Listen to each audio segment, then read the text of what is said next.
You need to drop your core body temperature by about 1 degree Celsius to fall asleep and stay asleep.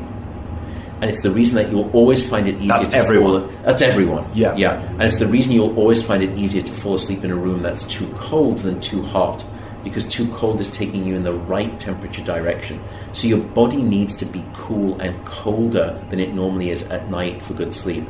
So people can start to play around with thinner sheets on the bed. They can use a fan that sits next to them to try and actually cool them down as well.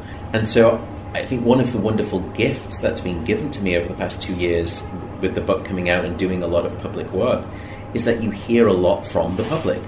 You get questions like this, you get radio sort of call-ins and phone call-ins, and you start to realize that there are huge societal sleep questions that you need to solve and figure out. And so we're starting to look at those too. You know, a good example here is night owls and morning larks. So there's a thing called your chronotype, and everyone has a chronotype. Are you a morning type? Are you an evening type? Are you somewhere in between? So evening types, they tend to like to go to bed at maybe 1 or 2 a.m. in the morning, wake up at 10 or 11 in the morning. Morning types, they tend to like to go to bed maybe 9 o'clock in the evening, wake up at 5.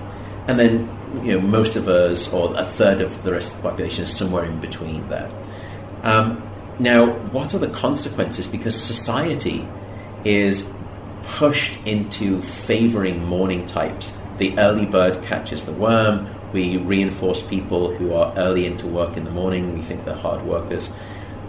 So we don't reward the evening types. And in fact, if anything, we sort of stigmatize them as being slothful and lazy because they come into work a little late despite working later usually. What's the societal impact there on those people?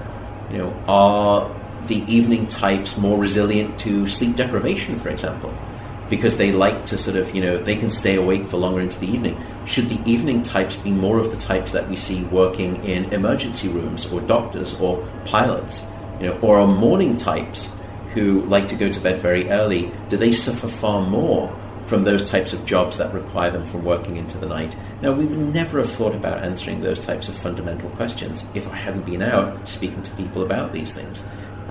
So we are served by both of those scions, as it were. How do you work out your type? Because I think I'm quite good if I get up early, but I also like to stay up quite late at night, so I can't work out which type I am.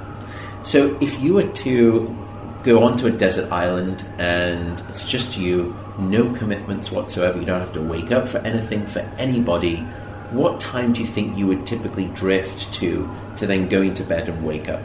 Early.